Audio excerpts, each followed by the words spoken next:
இருக்கிற இந்து சமய அறநிலையத்துறைக்கு சொந்தமான மருதகாளியம்மன் கோயில்ன்றது இங்கே இருக்குது. இந்த மருதகாளியம்மன் கோயிலை பொறுத்தளவுக்கு இந்த கோயிலில் பூர்வீகமாக அந்த கோயில் வந்து பாத்தியப்பட்ட மக்களாக இங்கே இருக்கிற தேவேந்திர குலவேலர் மக்கள் அருந்திய சமூக மக்கள் இருக்காங்க. அதில் அது எல்லா சமூக மக்களும் கொண்டாடுறதுக்கு ஆரம்பிக்கிறாங்க, வர்றாங்க, போகிறாங்க. அந்த குலப்புறத்தில் இருக்கக்கூடிய தேவேந்திர குலவேலர் சமூக மக்களும் அருந்திய சமூக மக்களும் அனுமதித்து எல்லாரையும் வழிபடுறதுக்கு அவங்க அனுமதிக்கிறாங்க.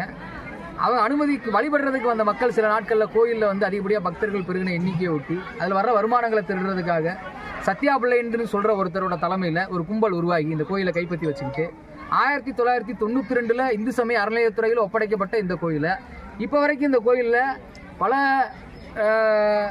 பல பல அளவிலான தங்க நகைகள் இருக்குது. இந்த தங்க நகைகள் ஒவ்வொரு ஆண்டு வந்து வரி வசூலிக்கப்படுது. நல்லா பார்த்துக்கங்க. இந்து சமய அறநிலையத்துறை கோயில் சொந்தமான ஒரு கோயிலில் தனிப்பட்ட முறையில் சத்யாபிள்ளை என்ற ஒருத்தர் கிராம கோவில் நிர்வாகம் ஒன்று வச்சுக்கிட்டு அதை ரன் பண்ணுறாரு. இந்த கடந்த 5 வருஷமாக உள்ளப்புறத்தில் இருக்கக்கூடிய கணேசன் ஒரு நபர், அவர் தலைமையில் இருக்கக்கூடிய எல்லா சாதி நபர்களையும் ஒன்றா சேர்த்து வச்சுக்கிட்டு இந்த கோயிலில் பூர்வீக உரிமையுடைய தேவேந்திர குலவேலர் சமூக மக்களை அருந்துயர் சமூக மக்களுடைய அவள் வழிபாட்டு உரிமையை பறிக்கிற விதமாக அரசாங்கம் போட்டிருக்கிற பாதையில் காலங்காலமாக பயன்படுத்திக்கிட்டு இருக்கிற பாதையில் ஆதி திராவிட நல காலனிக்குன்னே உருவாக்கப்பட்ட பாதையில் செல்றதுக்கு மலைப்பாரி மாவளுக்கு எடுத்துகிட்டு போகிறதுக்கு தடுக்கிறார். இது ஏதோ கோயில் பிரச்சனைகளை மட்டும் அவர் தடுக்கிறாருன்றது இல்லை. உள்ளப்புறம் பகுதியில் இருக்கக்கூடிய பட்டியல் சமூக மக்கள் வந்து நல்ல புத்தாடை உடுத்தி அந்த வீதியில் ஊர்வலமாக போனால் கூட தடுக்கிற வேலையில் அவர் செய்கிறாங்க. அதனுடைய நீட்சி தொடர்ச்சியாகத்தேன் காலங்காலமாக இந்த வருமானத்தை எடுத்து தின்னுக்கிட்டு இருந்த அந்த கூட்டத்தை இந்து சமய அறநிலையத்துறைக்கு சொந்தமான ஒரு கோயிலில் தனிப்பட்ட முறையில் நீங்கள் கொள்ளையடிக்கிறீங்களே அப்படின்னு அந்த மக்கள் கேள்வி எழுப்புற போது அதை பொறுத்து கொள்ள முடியாத சாதி இந்துக்கள் இந்த கோயிலை எங்களை மீறி நீங்கள் எப்படி கும்பிடுறீங்க அப்படின்னு பார்த்து இந்து சமய அறநிலையத்தில் இருக்கக்கூடிய சில அதிகாரிகளையும், இன்னும் குறிப்பாக சொல்லணும்னா கடந்த 5 வருஷமாக அந்த கோயில் கும்பிடப்படலை, இந்த 1.5 வருஷத்தில் அந்த கோயில் கும்பிடுறதுக்கான எல்லா முயற்சிகளையும் சட்டப்பூர்வமாக எடுத்திருக்கும். நீதிமன்றத்தில் அந்த பாதையில் நடந்து போகிறதுக்கான ஒரு உத்தரவு வாங்கிட்டு வந்திருக்கோம். ஆனால் பெரிய குளத்தில் இருக்கக்கூடிய சாதி வெறி பிடித்த ஒரு டிஎஸ்பி திரும்பவும் சொல்கிறேன், அவர் ஒரு குறிப்பிட்ட சாதி மக்கள் அழைச்சி வச்சுக்கிட்டு அவர் என்ன சொல்கிறாருன்னா, நீங்கள் அந்த பகுதியில் வந்து கோயில் கும்பிடுறதுக்கு அனுமதி வாங்கிட்டு வந்திருப்பதை போல பேட்டி முடிஞ்ச பிறகு உங்கள் எல்லார் கையில் கொடுப்போனாங்க. அந்த உத்தரவை கோயில் திருவிழா கும்பிட்றதுக்கு நாங்கள் அனுமதி வாங்கிட்டு வந்திருப்பதை போல எல்லா தரப்பு மக்களையும் கூப்பிட்டு இந்த கோயிலை கும்பிட்றதுக்கு அவங்க அனுமதி வாங்கியிருக்காங்க, உங்கள் கருத்தையெல்லாம் சொல்லுங்கன்ற பேரில் சொல்லி அவங்கள வச்சு உயர்நீதிமன்ற உத்தரவை மதிக்காமல் அதை மறுக்கிற விதமாக அந்த பாதையில் இந்து சமய அறநிலையத்துறை அதிகாரி தான் வந்து பாதை மறுத்தாரு, அதனால நாங்கள் போகிறதுக்கு வந்து அனுமதி மறுக்கலன்னு சொல்கிறாரு.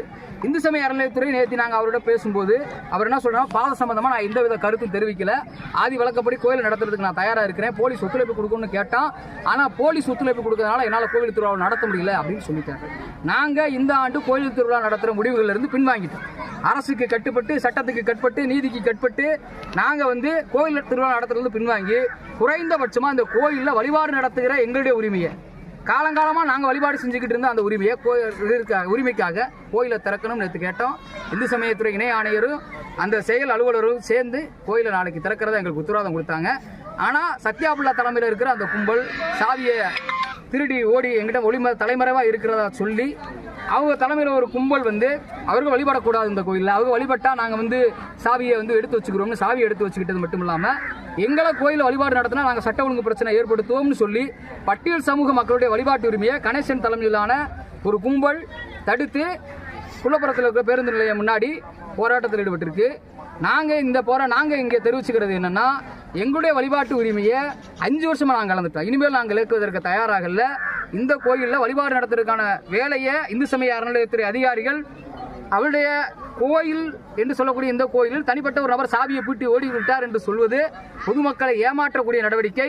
காவல்துறையும் அந்த சாதி இந்துக்களும் சேர்ந்து செய்கிற நடவடிக்கை. இதை நாங்கள் ஒரு காலத்திலும் ஏற்றுக்கொள்ள மாட்டோம். கோவிலை திறக்கிற வரையில், வழிபாடு செய்கிற வரையில் எங்களுடைய மக்களோடு இந்த பகுதியில் எங்கள் போராட்டத்தை தொடருவோம். அடுத்த ஆண்டு அதே பகுதியில் போவதற்கான நீதிமன்ற உத்தரவை பெற்று வந்து திருவிழாவை நடத்துவதற்கும் நாங்கள் தயாராக இருக்கிறோம்.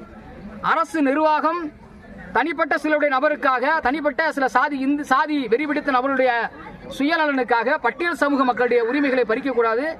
அரசியலமைப்பு சட்டத்தில் வழங்கப்பட்டிருக்கிற உரிமையை பறித்து எங்களுடைய வழிபாட்டு உரிமையை தடுத்துக் கொண்டிருக்கிற கணேசன் உள்ளிட்ட கும்பல் மீது SC/ST வன்கொடுமை தடுப்பு சட்டத்தின் கீழே இந்த கோவிலை பூட்டிவிட்டு சென்று ஓடிய அந்த பூசாரியின் மீதும் உடனடியாக வழக்கு பதிவு செய்து நடவடிக்கை எடுக்க வேண்டும்.